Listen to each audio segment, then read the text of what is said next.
All right. So let's start with you introducing yourself.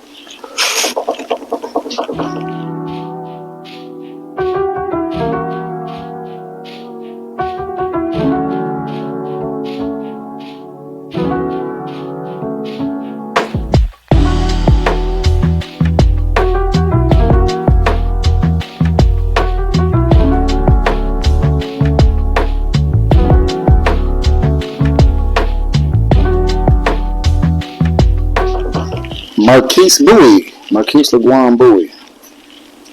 So where did you originally grow up? Southside Minneapolis. Southside. Kind of describe your childhood, kind of relationships with your parents or any siblings that you might have. I grew up as a single child. My mom's only child. Good. It was good for a while. My dad was around, but not around. He grew up from one of my first memories on 26 and Blaisdell. And I stayed on 31st and 1st, which is about 6-7 blocks away. But I didn't see him that often. And that wasn't good. So even growing up, you didn't get to see him any time after childhood? I mean, I'd see him here and there, mainly at like the roller gardens. And then I know some other women that he was messing with that were living kind of in the same neighborhood. So I'd see him every now and again, but not as often as I would like to have. Okay. So kind of go forward from kind of your childhood. Did y'all, would you say, middle class, lower class, high class? I would say middle class. So my mom worked at this meat factory on 27th and Nicollet. So it was middle class. I didn't feel poor or nothing like that. Okay. What kind of kid were you in high school? That's when all the craziness began. I was actually a good student up until high school, and I was still a good student, but I was influenced by other stuff. Because that was around the time where crack was really becoming a big thing, and specifically in Midwest.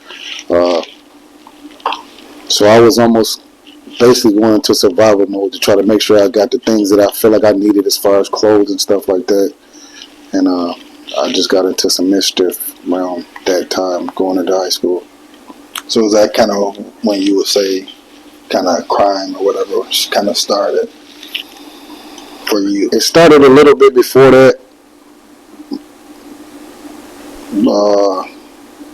At Firewall, I believe.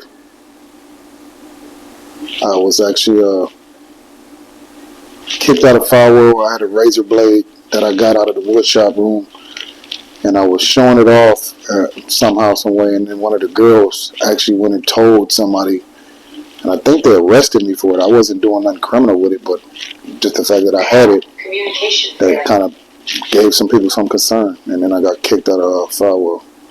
Okay. So anything that you can think of, like early in your life, that kind of changed you and kind of changed the way you see things now? It was probably the main thing was me losing one of my best friends, Abdul Ferguson, at a party when we was going to Roosevelt. I think we were sophomores, and I believe it was 1991-ish.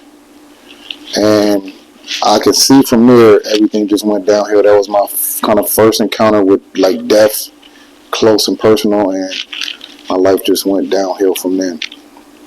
Okay. How did you get to the federal penitentiary?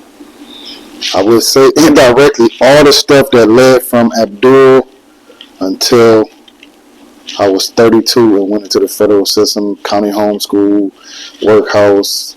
I did a little stint in Lionel Lakes, and indirectly, just my gang life pretty much led to all that.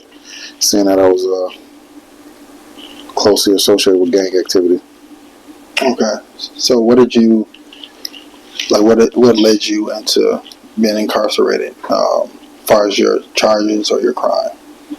So I was actually charged with a federal conspiracy charge. Just my gang involvement. At the time, I wasn't really doing anything. At the time, I was working. I was in treatment, and I was still probably dealing, but I wasn't hanging with no guys or nothing like that. And in my opinion, they really 2007, we had a new federal prosecutor that went after gang members or people that she thought was like active gang members. They went after this neighborhood, which is the 30s neighborhood. They went, then got the 6 trays from over north. They went to Duluth. They went to Mankato and locked up a lot of people to make it seem like they were hard on gangs and crime and drugs. It's kind of like the war on drugs again. Okay.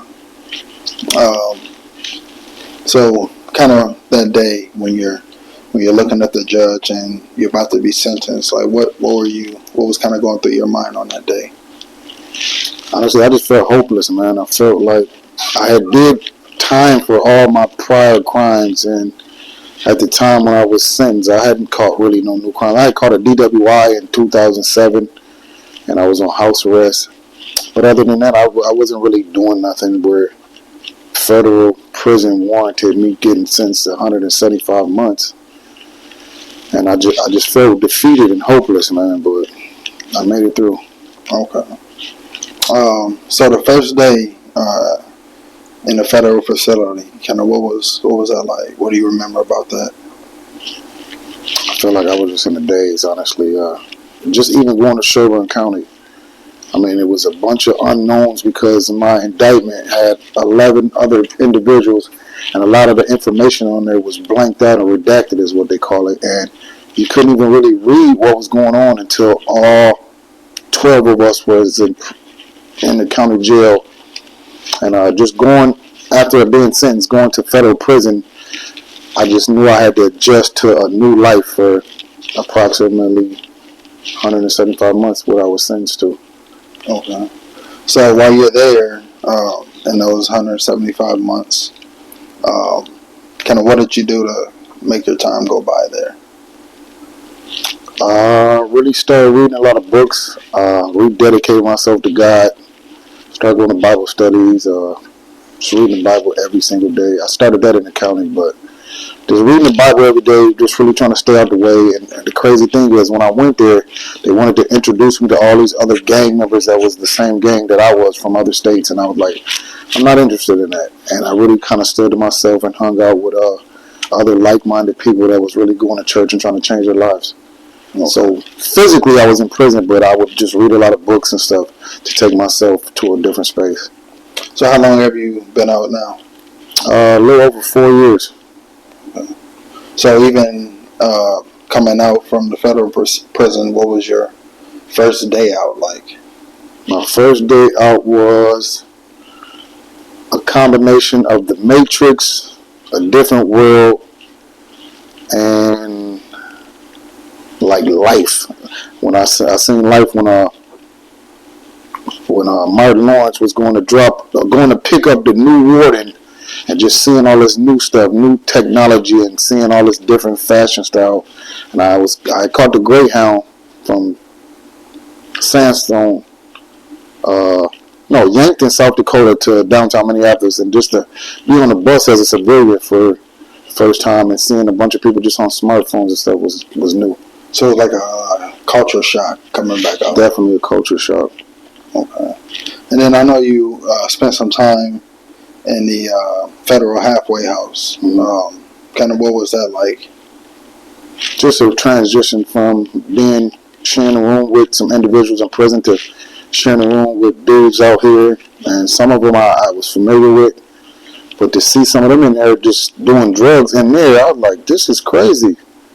So it was really just readjusting to some new individual that was kind of going through the same thing I was going through. So since being out of the halfway house, kind of what's been going on with your life? Oh man, just grinding, man. I would say like a week in the halfway house. I found a job at the Family Dollar, and I worked there for about 2 plus years until the one that I was working at burnt down in the midst of George Floyd's murder, May 25th.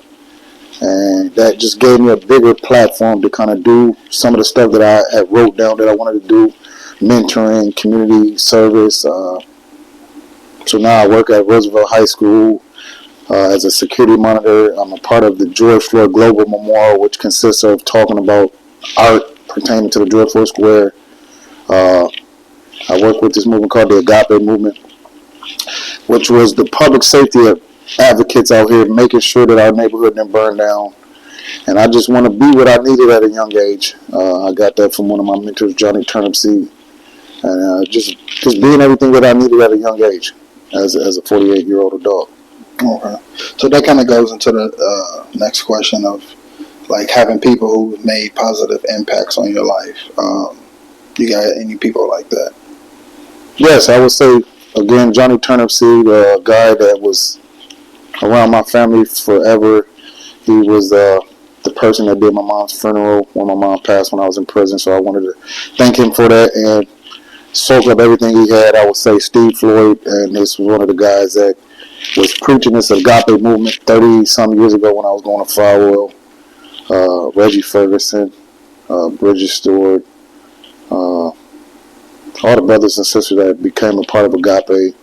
Yourself, I mean, you being my caseworker at the halfway house that was really not raining down on my head and making it more difficult than it already was. This fine lady right here, Treva, my fiance, her kids love me. And I was telling them, the people this, like, the movie Above the Rim, Tupac was Birdie. And when he would walk into the schools and places like that, people just loved him. And I feel like that when I walk into certain places, because people have seen the transformation that's been taking place in my life, going from a guy that was in the streets and, you know, just being in these community spaces and just being a positive influence in my community and being one of the faces of change. For sure. So with everything that's going on, kind of what message would you have for maybe young kids that maybe came from where you came from? One of the messages would be careful about the people that you associate with, and always protect your energy. I mean, a lot of times we're putting ourselves in harm's way unknowingly, not realizing that some of the stuff other people are going through that can indirectly affect what we go through, like being cliquish, hanging out with individuals that we know is probably not doing the right things. And you know, you got to protect yourself, because if other people don't care about themselves and their well-being, it's almost impossible for them to care about you. Okay. So I think that's about it for now. Just one more question. Just anything else you would want people to know about yourself? Man, I love me some Minnesota, man. Born and raised Minneapolis, Minnesota, and I really want us to try to bridge these gaps between Minneapolis and St. Paul, South Side and North Side. And as us adults, man, we have to be more involved in the youngsters' life if we want change, man. We have to show them examples of change. We can't be the hypocrites that say don't smoke, don't drink, but yet we're doing it ourselves. And just be everything we needed at a young age. I got to shout out my mentoring program, BAM, my guy, Rashawn Bryant, another person that, you know, is influential in my life, Candy Bowie, Maurice Bowie, my family and loved ones, man. And I'm just really trying to be one of those guys that's actually making it easier for the other guys and gals that's coming out, because a lot of people make it hard by getting out. They say all the good stuff in jail, but when they come out, they get back into that same type of living and make it harder for the people that are coming after them without realizing it. All right. I think that's going to conclude it. I really appreciate it. Yeah.